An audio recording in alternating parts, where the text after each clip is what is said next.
Hi, this is Julian Foster. On behalf of Converge One Government Solutions, we'd like to thank you for checking out this quick overview of Zoom Phone for Government's analytics and reporting features with Ryan Heath from Converge One Government Solutions and Bobby Hansen from Zoom Communications. So Ryan, take it away.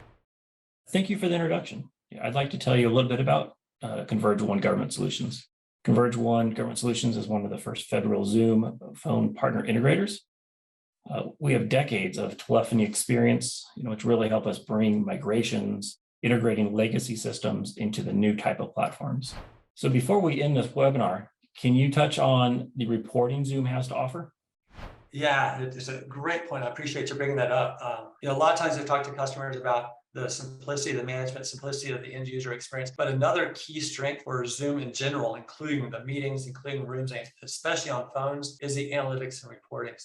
So I'd really address that in three different mechanisms here, Ryan. The first thing is under phone system management, we have logs available. If I click on logs, now understand this is a sandbox account. There's not a lot of data, but you'll see across the top, I can have calls, I can have SMSs, I can see my recordings and voicemails. I can set a date and time for a report. Let's go back to June 1st. And now all that information will update. I can export this. So if I look down through here, right, these are inbound, outbound calls, who to, who from, what's the duration, all that type of thing. Was there end-to-end encryption, which is also supported in the government platform? So this is very typically where our customers will request information that will then go into a CDR package. So if you're doing bill back, you have someone like an ISI that takes structured data in and then does bill back to all your departments. This is where you would be accessing that information. The second tool I want to mention here, I'm hovering over the dashboard. So dashboarding is very, very powerful within the Zoom world. And you'll see across the top, this is not just about Zoom Phone. We have this dashboard for meetings, for rooms, for our webinars, for our CRCs, which are cloud room connectors. But if I click on Zoom Phone, since that's the topic we're talking about today, you see some very, very powerful analytics that are available. Again, this is on a time basis. We can do it for calls. We can do it for certain extensions. The first tab here that you're seeing is quality of service. We also have usage and adoption. We can get information on the phones and devices that are registered. And we can also track the location, how many of our users have 911 locations set up, and which are those people that we need to go bug so we're compliant with Ray Baum's Act. But really focusing on this first tab with quality of service, scrolling down just a hair, you see that our average mean opinion score in this sandbox has been 4.1. You see a wagon wheel here where I can hover over and I can, for example, drill in on the bad calls, and it's going to give me, this one had a MOS score of 3.1, this had a MOS score of 3.3. This was a nice long call. If I click on the more button here, I now start getting kind of cradle to grave reporting on the network conditions. Remember, the Zoom client talks to the Zoom cloud. So we have intrinsic information about the network connection between the two. So you start getting bit rate, you get packet loss, you get jitter.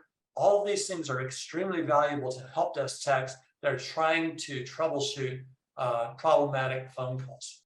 And again, all this is built into the Zoom platform at no additional cost. The last thing that I would point out here is going back to the management portal, is underneath the personal section, my user has analytics and reports. Now, analytics and reports here are specific for call queue managers. If I click on analytics and reports, I'm going to now have access for real-time analytics as well as historical reports for all of the call queues that I'm an admin for. So for example, if I click on call queue analytics, again, there's not a lot of information here because this is a sandbox that we're in right now. You'll see things like active calls. How many calls are on hold? How many are waiting? How many calls are on outbound? What's our service level compared to our service level agreements? So we can manage that and actually set these KPIs with thresholds.